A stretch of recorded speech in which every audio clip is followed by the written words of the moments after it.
Guys, Mark Goldberg here from Mark Vlogs Watches with a quick word for your friend and mine, Archie Luxury, Paul Pluta, AC3, Archibald Chesterfield III. You know, he invented the quick wristwatch check, and the rest of us on YouTube, well, we just stole it. Help keep Archie full-time on YouTube by liking this video, watching this video, tell your fuckhead friends, and make sure to subscribe to his Patreon. And now, Archie Luxury.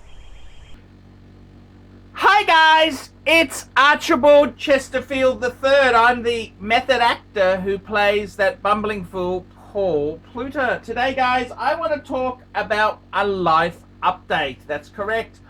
I want to tell you what's happening in my life. Before we do that, let's do a quick wristwatch check. And I'm wearing a Patek Philippe 5127. This is a 5127. It's a Grand Classique from Patek Philippe. I may need glasses to read it, but it's a really cool wristwatch. Okay guys, let's do a bit of a life update. Let's do a love life update. What's happening? And let's lay it out all on the table. So guys, let me be completely honest with you there. I had a separation from my ex-wife. We decided to part ways for a number of reasons. I basically, I gotta be honest with you, I didn't feel appreciated, loved, or I just didn't feel no worship or respect. You know, no. When I say worship, that makes me sound like a sexist pig. But what I mean is there was no respect for me as the family man. Yeah. So I had some relationship problems. I had some career problems, and I had depression. And one of the best pick-me-ups is if you convince a lady to let you play with her Wendy. I mean, you know, that's always a bit of a confidence boost.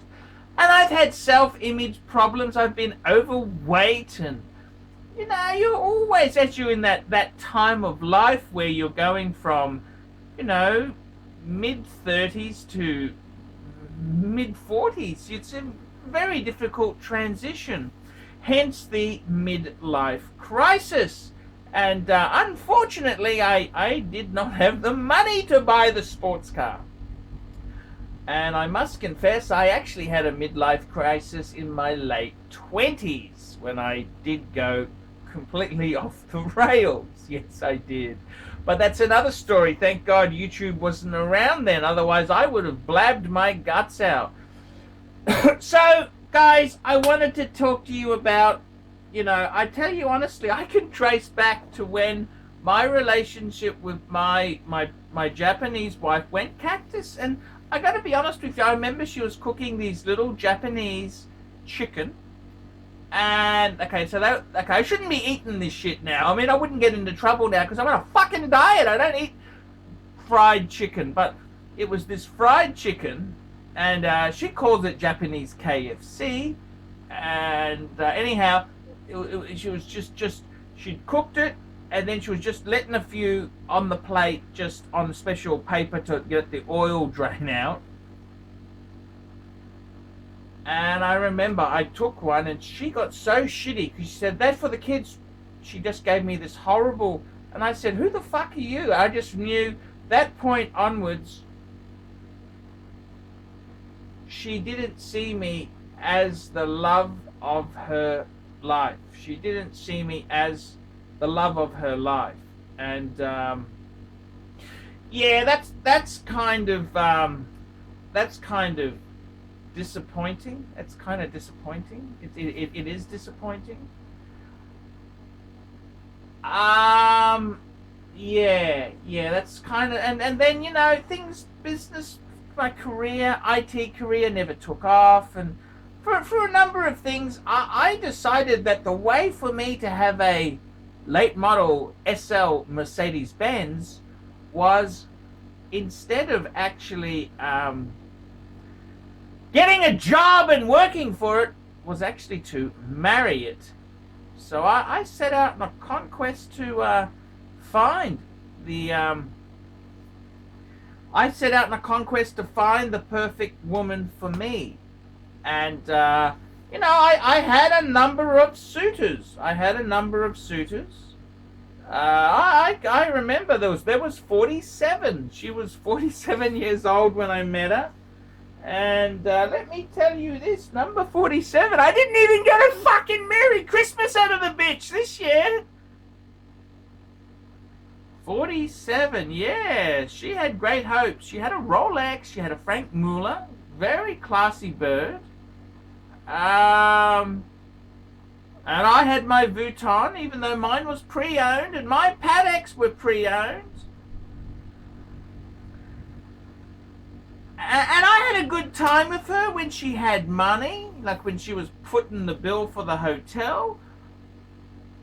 She tells me her business went not so good, and I kind of said to her, honey, I can't back up your lifestyle. So that was really the pisser in that relationship. She kind of hit me up. It was a panhandle. I said that it was a bit of a long con, and I kind of thought that was kind of fucked. So I like to multitask. I didn't just write her off then. I sort of put her in the periphery. So then another bitch I went out with, I was dating this Japanese woman, and I thought she was cute. I had a great time, and then what happened is, I wanted someone with money. And you can't really, when you're on the dating site, you can't say, excuse me, are you rich? Excuse me, are you worth over 3 million US? You can't really, it's bad form. So you've got to ask other things. Oh, do you live near the beach? How is the rent going? And then they say, well, it's paid off. And they tell you that they live near the beach. You're thinking, okay, ka-shing, ka-shing, ka-shing. And what I didn't realize was, in this particular woman's case, she lived right near the beach, right next to a fucking tsunami wall. Fucking 6 foot fucking tsunami, double fucking brick, triple, this fucking huge tsunami wall. And I didn't realize they weren't actually luxury to live near the beach in certain parts of Japan. And I kind of liked her. I liked her a lot. She was cool. She was good in the sack. But then, she stopped being available to see me. And I used to pick up the hotel. I'd pick her up in a Mercedes, or a rental. It wasn't my Mercedes. And then, what happened? She didn't say goodbye, fuck off. She just said, oh, she's not available. She's studying. She can't just meet me in Singapore or Hong Kong.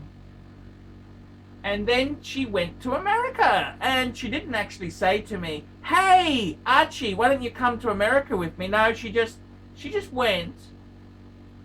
And then she sent me some photos, and I'm looking at these photos, and I can smell the sperm. I can smell semen. Looking at these photos, the composition is so perfect. She's posed there on this bridge with the sunlight just perfect, her tits out, and you could just see the sex in the photo. You could thinking, who the fuck is taking this photo? It's the new boyfriend. And, the new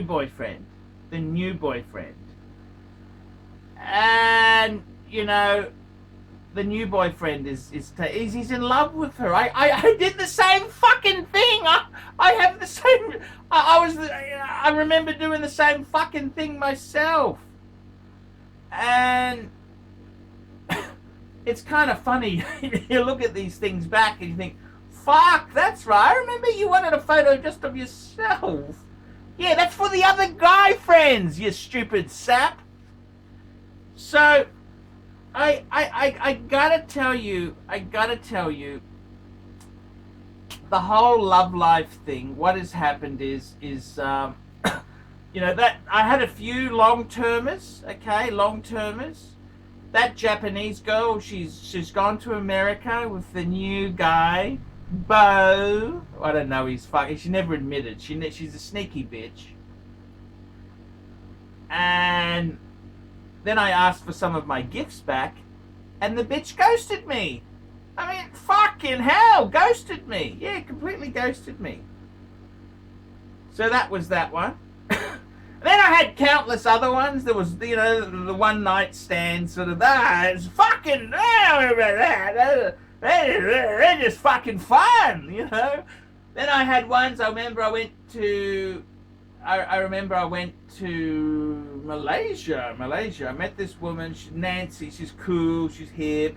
She wanted all this fucking biscuit. Fuck me dead. She wanted, oh my God, I would have spent about $150 on confetti. Anyhow, I thought, okay, if you're getting a fuck out of her, it's okay, you know. Fucked her the first night. Then the next night is a Friday night. I'm seeing her at 5:30. She rings me and says, oh, she's got to go out to Malacca, which is, I was in KL with her. She's got a 180 kilometer drive to see a client. And I'm thinking, okay. So anyhow, I said, yeah, we'll catch up later. I got drunk. I had a hooker. So I got a hooker. Fucking Vietnamese hooker ripped me off. Fucking, you know, one pop, no cuddling, just really fucking nasty. So then I went to then I got ripped off by another Vietnamese hooker. And then I went to another bar, I got really pissed and started texting her, and I told her what I thought, and I said, it's a shame you're not with me. I thought we would spend time together. I said to her, maybe this is what went wrong in your first marriage. Maybe it's because you made the guy your third or fourth or fifth fucking priority. Maybe that's why he gave you the fucking ass.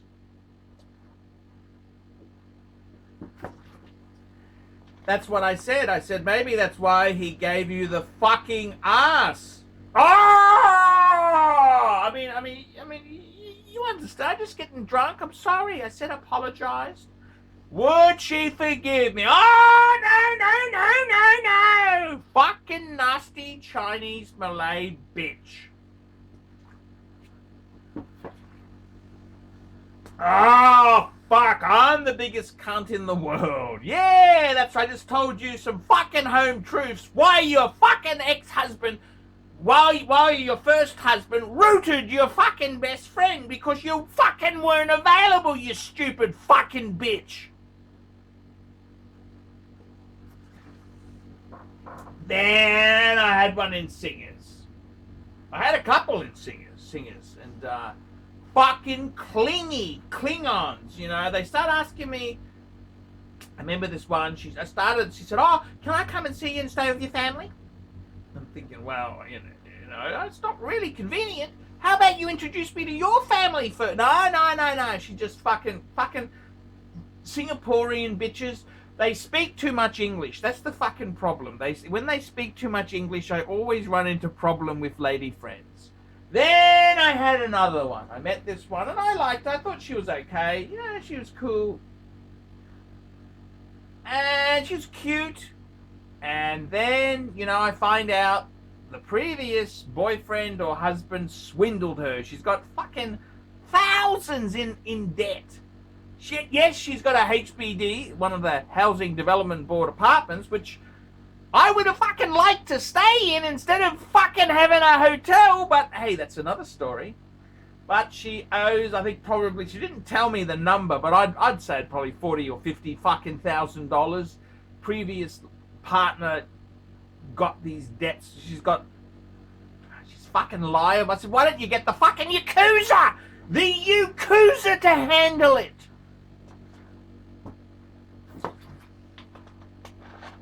Just fucking disaster. I mean, you get involved in that one. She's continually broke. Continually fucking broke. She's got a HBD, but I was never invited there. She bad with her money. And I said to her, can you dress sexy? I want you to wear a dress, sexy lingerie.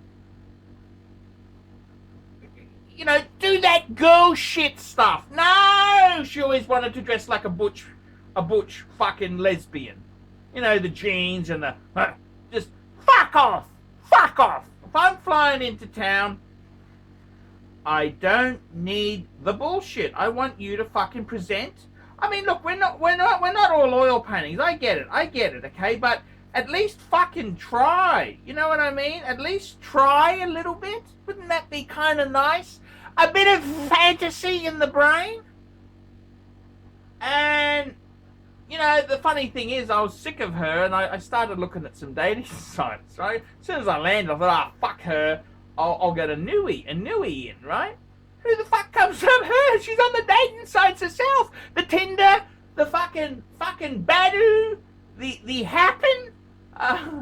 They're all it's fucking loaded, man, loaded, fucking loaded completely. So that wasn't gonna really pan out or work. Then I had another Singaporean girl, 40-year-old virgin. Fuck, that's not. I don't think you're gonna be prick teased with that one. Blue balls. You're not gonna get any action with that one. Then I had a host of Filipino servants, you know, domestic helpers. Fuck. They could you have one. You think, look, I don't judge people if you know, if they're not a high status job, but they'd see you. But then they're going to race off to church. You think, fuck, why don't you spend a bit more time with me? And then next time you turn up, they only get a day off once a fortnight. So if it's not timed up perfectly, they don't have a day off to see you. Fucked! You know, I mean, you marry one of those, you're forever fucking. They're asking you for money because they don't have any money because they send it all back home. Fuck! I want an SL. I want a Mercedes-Benz late model SL. I want an SL with a royal blue metallic paint with a tobacco brown interior. That's kind of a tan brown interior. That's the kind of shit I want. I don't want fucking brokers pocus. And you know, then I changed the rules. I thought, well, maybe the criteria, the age criteria might be, just stretch it out a bit. So I met this woman, 62. She told me she was 49, but later on it worked out she was 40. And very intelligent woman. She was in just a really clever, really nice woman. Absolutely no fucking money. Absolutely no fucking money. Absolutely no fucking money. Absolutely fucking broke. Broke as can be. Absolutely fucking brokers pokers. And I gotta be honest with you, it's all fucked. Then I had this Malaysian bitch. She was going to fly in to Sing to see me.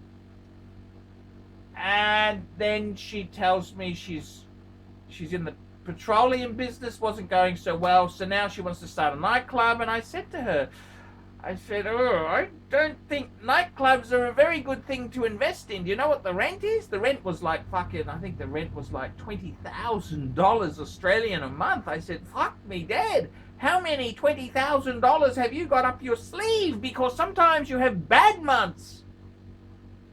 And I'm the biggest cunt in the world. Dream destroyer. I'm just fucking realistic. I mean, every person I know who's normally gone into these businesses, 90% of them come out, well, actually, 95% come out badly.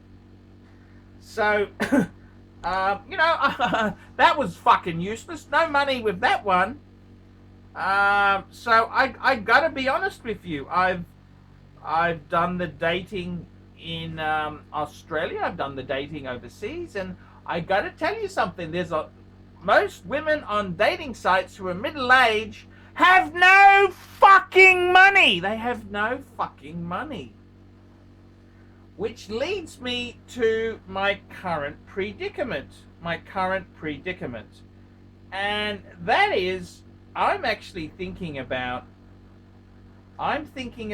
moving back with my ex. Okay, so I've kind of, look, she can be cold, she can, there's a lot of, I must admit, I haven't been perfect myself, but if I did that, I gotta be completely frank with you. I gotta be honest with you. She's got money in 401k. Okay, she's how do I put this without sounding like an arsehole? But she's got over $500,000. Okay?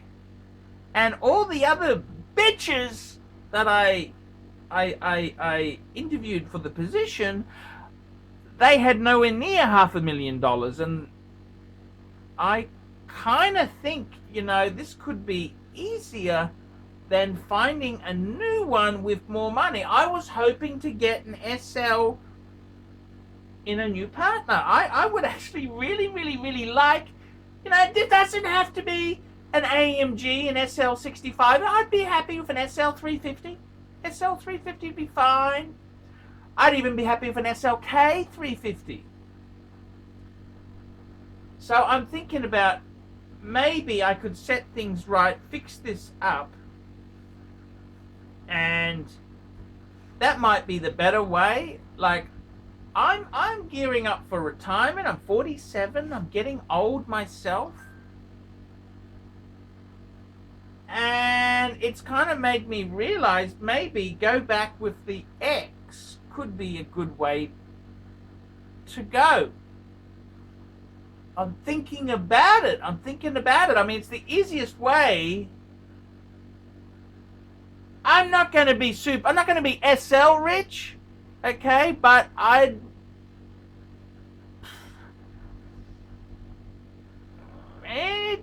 it could be the best financial plan of my life. I mean, she can be fucking cold. She never really did much of the, she never really backed me. That's what disappoints me. Never really backed me. Never really said I'm special. Never really made me feel good, except when we were in the initial courting stage there. Marketing, she was amazing. Amazing. I mean, so I know she can be good. I think they kind of loathe you, when you've been with them for a while. They kind of hate your guts. And I kind of hate her guts too, but $500,000. I haven't found any other bitches with anywhere near that sort of stash. I didn't think it was that great. But I gotta be honest with you, maybe that might be the easiest way to increase my wealth, because my wealth planning isn't going so well. Yeah, I'm just thinking about it. I don't know if it's the way I want to go. Do I want to sell out? I mean, I don't know. Maybe a viewer out there, have you got any good lady friends with $500,000 to $3 million? Someone who wants a middle-aged man with class and authority. I don't know. Class and style. I don't know. So I'm putting it out there. What do you think I should do? Would you hitch up with your ex? See, I've sampled the rest, and they've got no fucking money. Not that I'm doing this for their money. I just, if we do, look, it's.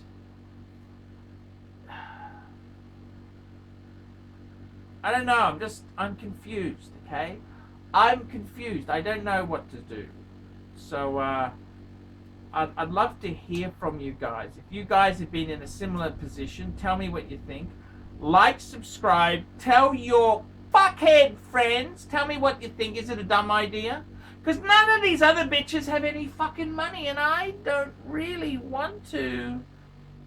I don't seem to have the ability to get back into paid employment. I really don't seem to do that well. So, guys, tell me what you think.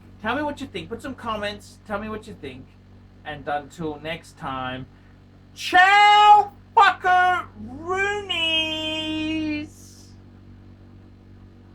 see those big yellow plants, but in there's all these azaleas. Those yellow ones have grown up, but they'll die later, and then it's protecting the azaleas. Merry Christmas! Happy New Year! No, Oh, that corner. yeah, no, the whole side, there's about 20 azaleas there. Oh, okay. But you can't see them because those plants have taken over. Yeah. And that's all right, because those plants will die, and the azaleas, but it's protecting them from the sun.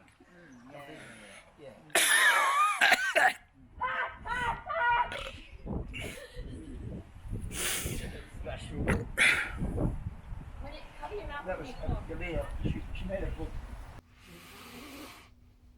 David S.W. David S.W. David S.W. Who does Archie Luxury recommend is the greatest grey market dealer in America? There's only one choice, David S.W. That's right, guys. I've got to tell you the honest truth. I have for a long time been looking for the perfect answer. Who do I recommend people go to see? Who do I recommend that people can go and buy watches? And I've got to be honest with you. The greatest pre-owned dealer for Rolex, Patek Philippe, Audemars Piguet is David S.W. David S.W. David S.W. DavidSW.com. That's right, guys. I have been looking for a contact who I can very nicely refer people to. I am not in the selling business. Customer service, I'm too old to sell watches. I'm too old.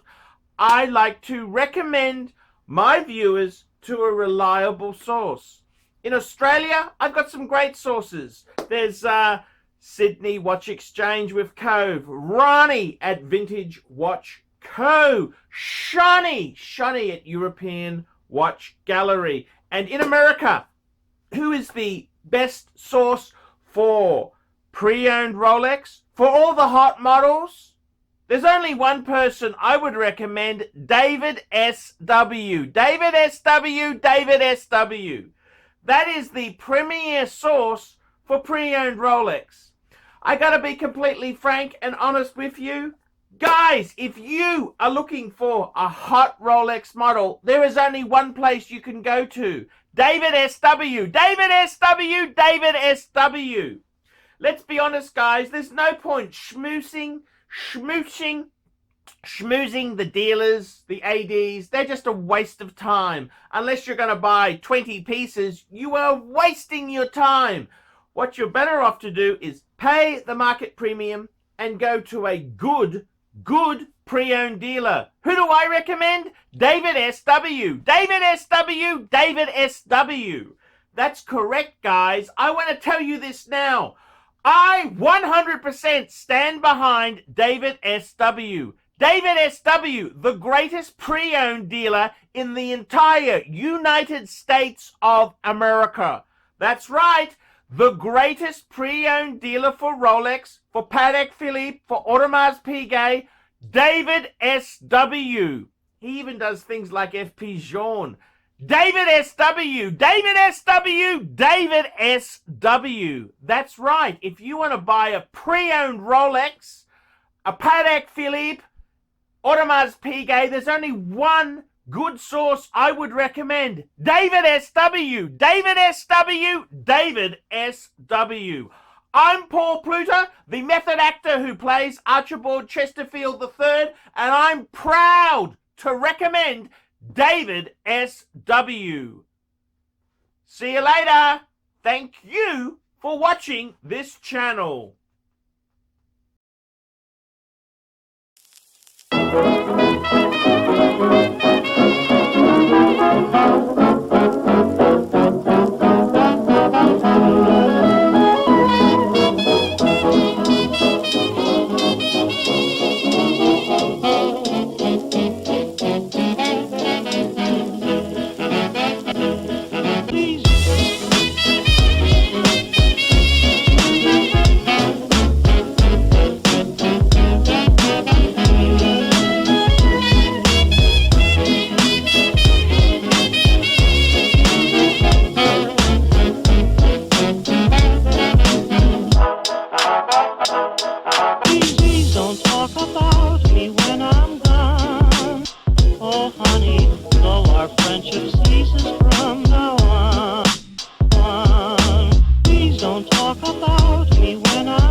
if you can't say